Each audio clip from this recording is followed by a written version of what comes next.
Bismillahirrahmanirrahim. Assalamualaikum warahmatullahi wabarakatuh. Allahu Akbar, Allahu Akbar, Allahu Akbar. La ilaha illallah wallahu akbar. Allahu Akbar wa lillahil hamd. Alhamdulillahilladzi shadaqa wa'ada wa nasara 'abdah wa anzala jundahu wa hazama al-ahzaba wahdah. Asyhadu an la ilaha illallah wa la na'budu illa iyyahu mukhlishina lahu walau karihal kafirun. Wa asyhadu anna Muhammadan 'abduhu wa rasuluhu la nabiyya ba'dahu.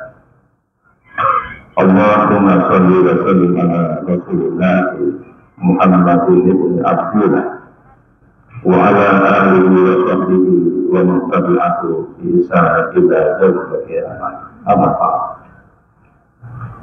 Wa ya ibadallah, usikum wa iyaya bittaqwallah faqad fazal muttaqun. Ittaqullah haqqa tuqatih wa la tamutunna illa wa antum muslimun. Allahu Akbar, Allahu Akbar, wa lillahil hamd.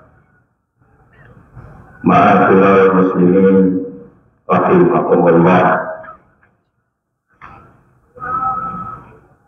Hari ini kembali kita semuanya dikumpulkan oleh Allah di tempat ini, di atas tanah yang dingin, di lapangan terbuka, di naungi langit yang luas terbentang tak terhingga.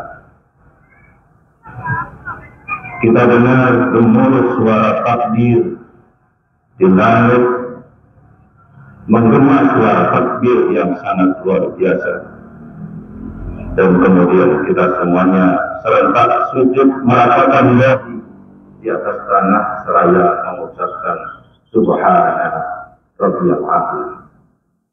Maha suci Engkau ya Allah, Tuhanku yang maha tinggi, dan bersama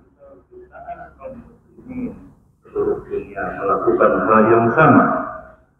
Hari ini kita umat Muhammad Sallallahu Alaihi Wasallam bergerak, bertasbih, bersujud, dan bertakbir bersama. Allahu Akbar, Allahu Akbar, wa lillahil hamd. Takbir artinya membesarkan asma Allah dan mengecilkan apa saja selain Allah Subhanahu wa ta'ala. Saat kita membaca Al-Quran umpamanya, kita mengagungkan asma Allah dan mengecilkan segala ucapan manusia. Kita hanya membesarkan kalam Allah. Ketika kita sholat tahajud, kita mengecilkan seluruh urusan dunia ini dan hanya membesarkan perintah Allah Subhanahu wa ta'ala. Seluruh ibadah kita adalah takbir. Seluruh ibadah kita dimaksudkan untuk mengecilkan apapun selain Allah yang Maha Tinggi. Setelah kita menyelesaikan ibadah, ternyata Allah masih perintahkan kepada kita untuk bertakbir. Bukankah saat kita berpuasa, kita sesungguhnya membesarkan asma Allah? Bukankah saat kita tahajud, kita sedang membesarkan asma Allah? Bukankah saat kita membaca Al-Quran, sedang membesarkan asma Allah? Bukankah sejak tadi malam sampai hari ketiga tasrik nanti kita senantiasa bertakbir? Mengapa kita harus bertakbir lagi? Karena Allah Maha Tahu, saudara-saudara. Kita memang sering bertakbir dalam ibadah-ibadah kita, tetapi merupakan takbir di luar itu. Di masjid kita bertakbir, tetapi di luar masjid kita agungkan kekayaan, kekuasaan, dan kedudukan. Bahkan kita besarkan hawa nafsu, kepentingan, dan pikiran kita sendiri. di atas tikar dan sajadah tempat sholat kita, di musola, di masjid. Kita gemakan takbir, tapi di kantor, di pabrik, di pasar, di gedung legislatif dan eksekutif, di tengah-tengah masyarakat, kita melupakan Allah Subhanahu wa Ta'ala. Kita ganti takbir dengan takabur. Untuk sekedar contoh, saudara-saudara, ketika kita sedang duduk di kantor, kita campakkan perintah Allah, jabatan yang semestinya untuk memakmurkan negara, melayani rakyat, membela yang lemah, menyantuni orang yang memerlukan pertolongan. Justru kita manfaatkan untuk memperkaya diri. Kita justru bangga bila kita mampu menyalahgunakan fasilitas kantor. Kita bangga melihat rakyat yang harusnya kita layani merengek-rengek minta belas kasihan kepada kita. Kita bangga kalau dengan sedikit kecerdasan kita menumpuk keuntungan walaupun mengorbankan saudara kita sebangsa dan setanah air. Di kantor kita singkirkan takbir dan disuburkan takabur. Na'udzubillah. Allahu Akbar. Allahu Akbar walillahil hamd. Ma'asyiral muslimin rahimakumullah.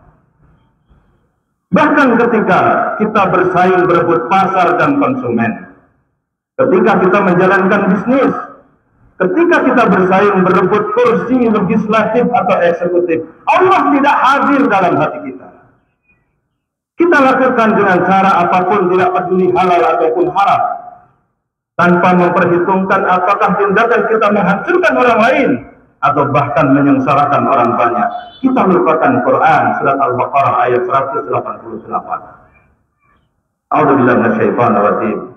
Wa la ta'kulu amwalakum bainakum bil batil wa tutlu biha ilal hukami liya'kulu fariqam min amwalin nas bil ismi wa antum ta'lamun. Dan janganlah sebagian kamu memakan harta sebagian yang lain di antara kamu dengan jalan yang batil. Dan janganlah membawa urusan harta itu kepada hakim supaya kamu dapat memakan sebagian daripada harta benda orang lain itu dengan jalan dosa padahal kamu mengetahui. Kita merasa hebat kalau kita bisa mengeruk kekayaan sebanyak-banyaknya walaupun mencampakkan firman Allah tadi. Itu namanya mengganti takbir dengan takabur. Allahu Akbar, Allahu Akbar walillahil hamd. Kita sering melihat inkonsistensi di dalam kehidupan kita. Terjadi pertentangan di dalam perbuatan kita. Banyak orang yang kita lihat khusyuk di dalam sholatnya, tapi khusyuk pula merampas hak milik orang lain. Banyak orang yang kita lihat fasih melafalkan Al-Quran, tapi juga fasih pula memperdaya orang lain. Banyak orang yang tidak putus sholat puasanya, akan tetapi tidak putus pula menzalimi orang lain. Allahu Akbar. Tidak ada ilah kecuali Allah. Ya Allah, mohon dikoreksi, ada kesalahan ketik di sini. Di sini tertulis tidak ada Allah kecuali Engkau. Yang benar adalah tidak ada ilah kecuali Engkau. Mohon direvisi makalahnya. Ya Allah, ampunilah kealpaan dan kesilapan kami ini. Wahai Zat yang Maha Pengasih dan Penyayang, beri kemampuan pada kami untuk merealisasikan takbir dalam seluruh kehidupan kami, ya Allah. Allahu Akbar, Allahu Akbar walillahil hamd. Ma'asyiral muslimin rahimakumullah. Sebagaimana yang terjadi di tengah-tengah bangsa kita akhir-akhir ini, terjadi tindakan kekerasan, penculikan aktivis Islam, bahkan pembunuhan sebagai bagian kemelut politik nasional kita. Bukankah sebenarnya semua peristiwa itu merupakan hal-hal yang semula tidak terbayangkan oleh kita akan terjadi di negeri yang katanya indah, aman, damai, dan penduduknya terkenal santun dan ramah. Sungguh sulit dimengerti hal ini merupakan tragedi kemanusiaan yang teramat besar dan disesalkan kenapa hal ini bisa terjadi. Sekali lagi, kenapa hal ini bisa terjadi? Apakah Allah Subhanahu wa Ta'ala benar-benar berpaling dari bangsa Indonesia yang mungkin telah lalai dari takbir yang sering diucapkan? tapi berperilaku takabur selama ini.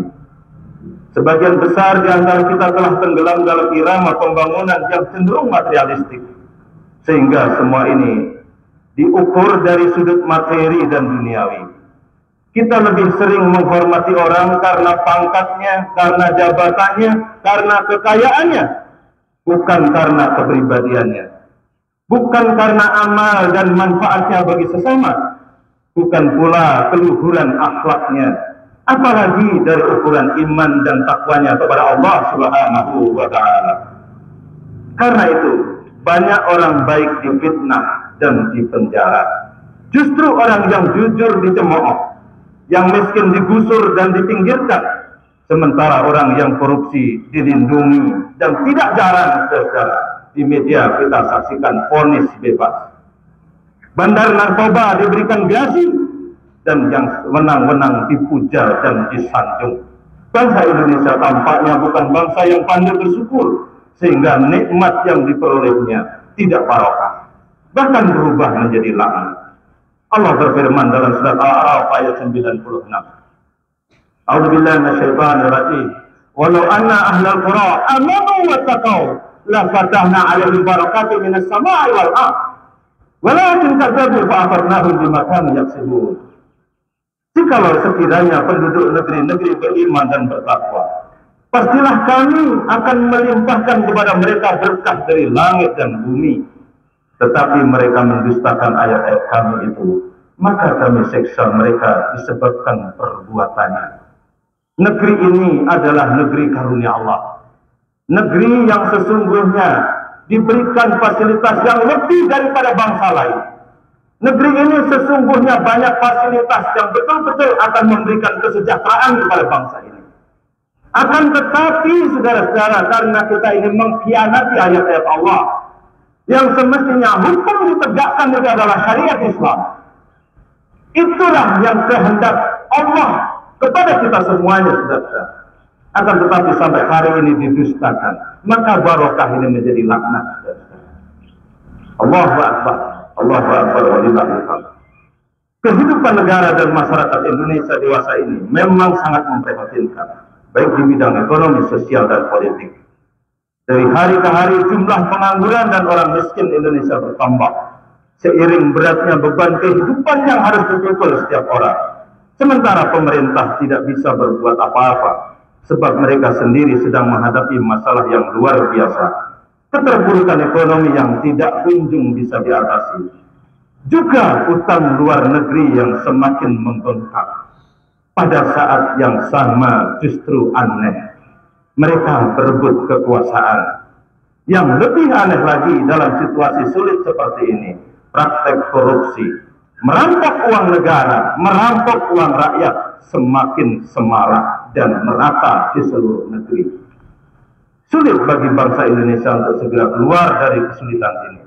Bahkan bisa jadi masalah ini akan semakin kompleks beranak pinak, sampai tidak jelas bagi kita mana akar masalah dan mana pula akibatnya. Dan masalah ini telah berkelit berkelindan bagai benang kusut, sangat sulit untuk diurai. Allahu Akbar, Allahu Akbar, walillahil hamd. Ma'asyiral muslimin rahimakumullah. Dalam bulan Dzulhijjah, seperti biasanya kita rayakan ada dua peristiwa besar, yaitu haji dan korban. Untuk memperbaiki diri dan masyarakat kita, marilah saudara, dua peristiwa besar tersebut kita renungkan kembali secara mendalam, sehingga seluruh hikmah dan pelajaran di dalamnya dengan istiqomah dapat kita laksanakan secara utuh dalam bermasyarakat dan berbangsa. Pelajaran besar tersebut ada di balik rutinitas ritual, di antaranya saudara-saudara pakaian ihram, yakni kostum yang terdiri dari dua helai kain kafan tidak berjahit bagi kaum laki-laki. Sebuah pakaian sederhana yang dikenakan untuk mencapai kecintaan kepada Allah dengan sempurna. Dalam ihram, siapapun kita mengenakan pakaian yang sama, sehingga tidak terlihat lagi mana kopral, mana jenderal. Tidak tampak mana si kaya dan mana si miskin, mana raja dan mana rakyat jelata. Semua menyatu sebagai hamba-hamba Allah dengan tujuan satu, yakni Allah Subhanahu wa Ta'ala. Pakaian menciptakan batas palsu yang menyebabkan adanya perpecahan, dan perpecahan menimbulkan diskriminasi, dan akhirnya lahir konsep aku bukan kita. Muncullah golonganku, keluargaku, kelompokku, partaiku, dan sebagainya, dan terciptalah ketakaburan. Rasulullah Shallallahu Alaihi Wasallam bersabda, "La yadkhulul jannata man kana fi qalbihi misqala dzarratin min kibrin." Tidak akan masuk surga barang siapa yang di dalam hatinya tersimpan sebutir debu kesombongan. Dalam puncaknya, lepaskanlah semua pakaian yang engkau kenakan sehari-hari sebagai serigala, lambang kejahatan dan penindasan. Tikus adalah lambang kelicikan, anjing adalah lambang tipu daya, dan monyet adalah lambang kerakusan, dan lain-lain. Tampillah dalam kehidupan ini seperti Ibrahim alaihissalam.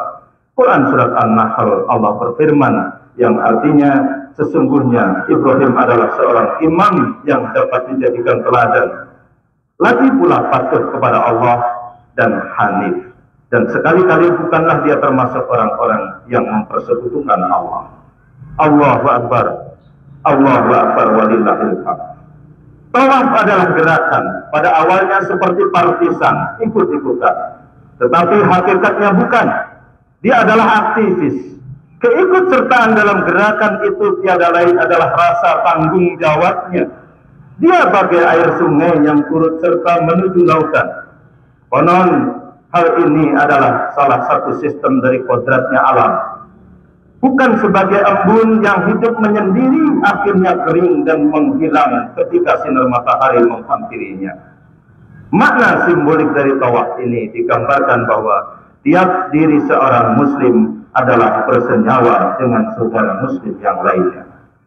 Menyatu tanpa tirai apapun, seperti halnya keseimbangan gerakan alam ini dengan pusat gerakan adalah menuju Allah Subhanahu wa Ta'ala. Quran surat As-Surah ayat 53. Allah berfirman yang artinya yaitu jalan Allah yang kepunyaannya segala apa yang ada di langit dan apa yang ada di bumi. Ingatlah bahwa kepada Allah lah kembali semua urusan.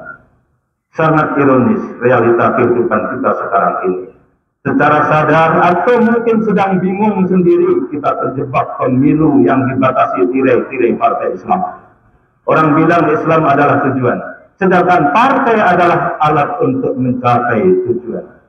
Statement ini bisa diterima sepanjang mereka melebur menjadi satu berkoalisi di lautan Senayan. Tapi yang kita lihat bagaimana saudara-saudara setelah mereka berada di lautan Senayan. Yang penting partaiku, kemudian yang penting bagaimana nasibku ke depan. Ini yang menjadi persoalan kita. Bukankah ibarat sungai mengalir akhirnya menjadi satu di lautan? Apabila tidak, maka di pundakmu, wahai para anggota legislatif, akan memar menahan beratnya beban amanah umat Islam. Sepanjang gerakan tawaf, semua perasaan dapat mencurahkan melalui tanah. Bagi kita yang belum diberi kesempatan tawaf di Ka'bah, dapat mencurahkan melalui kanal-kanal kecil yang terus-menerus dengan menegakkan sholat. Melalui kanal-kanal kecil akan tercipta kualitas moral, akan melembaga pula kepribadian Islam yang sesungguhnya.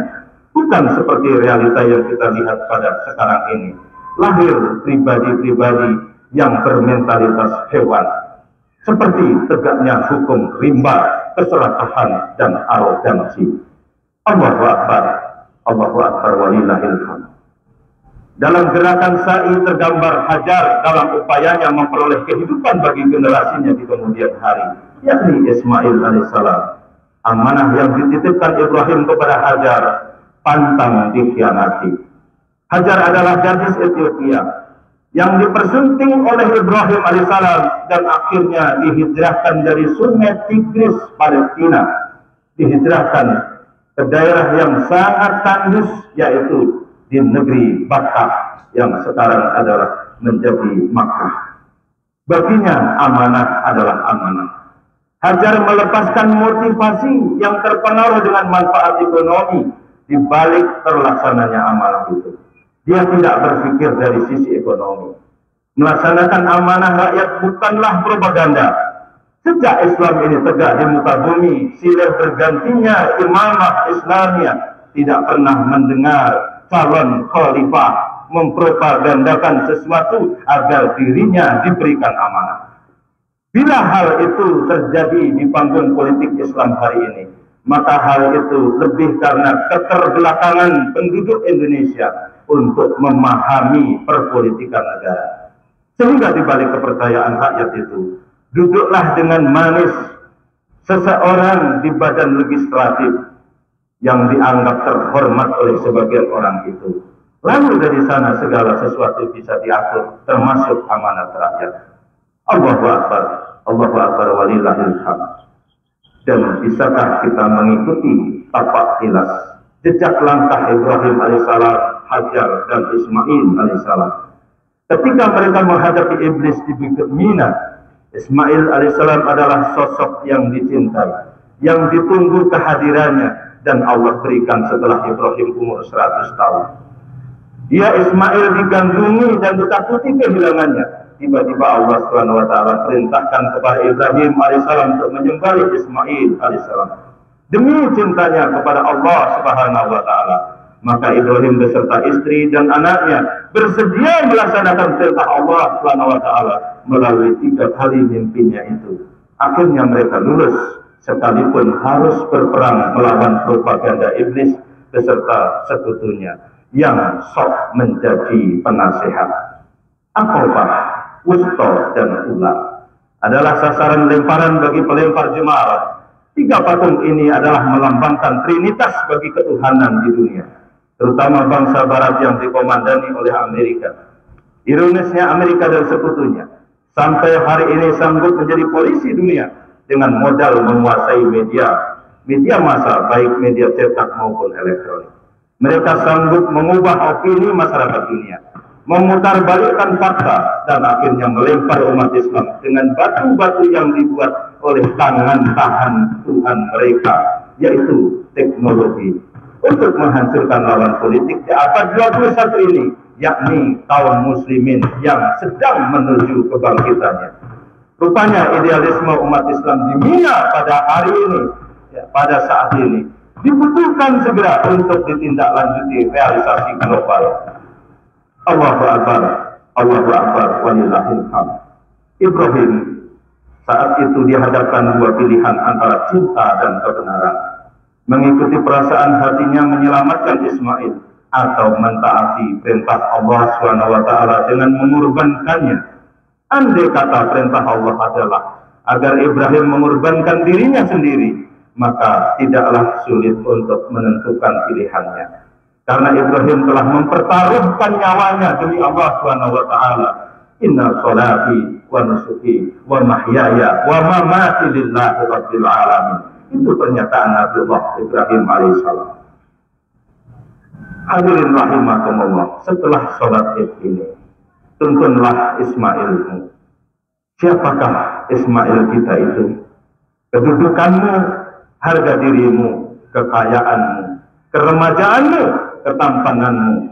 Ismail adalah setiap sesuatu yang melemahkan imanmu, setiap sesuatu yang mengganggu perjalananmu untuk lebih mencintai Allah, setiap sesuatu yang membuat engkau enggan menerima amanah Allah, setiap sesuatu yang engkau tidak mendengar perintah Allah, setiap sesuatu yang membutakan matamu dan menutup telingamu terhadap kebenaran.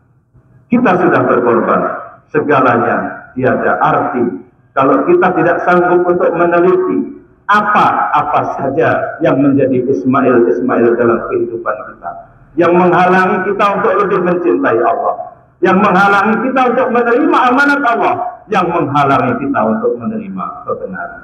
Wallahu a'lam bishawab. Segala kekurangannya saya mohon maaf, dan marilah kita akhiri khutbah pada hari ini dengan berdoa kepada Allah. Allahumma shalli wa sallim ala Muhammadin wa ala alihi wa ashabihi ajma'in. Amin ya rabbal alamin. Allahumma ighfir lil muslimin wal muslimat والمؤمنين والمؤمنات الأحياء منهم والأموات إنك سميع قريب مجيب دعوات يا ولي الحمد. اللهم آرنا الحق حقا وارزقنا اتباعه وآرنا الباطل باطلا وارزقنا اجتنابه. ربنا لا تزغ قلوبنا بعد إذ هديتنا وهب لنا من لدنك رحمة إنك أنت الوهاب. ربنا ظلمنا أنفسنا وإن لم تغفر لنا وترحمنا لنكونن من الخاسرين. ربنا لا تجعلنا فتنة للقوم الظالمين ونجنا برحمتك من القوم الكافرين. ربنا هب لنا من أزواجنا وذرياتنا قرة أعين واجعلنا للمتقين إماما. ربنا آتنا في الدنيا حسنة وفي الآخرة حسنة وقنا عذاب النار. ربنا تقبل منا إنك أنت السميع العليم. سبحان ربك رب العزة عما يصفون وسلام على المرسلين والحمد لله رب العالمين.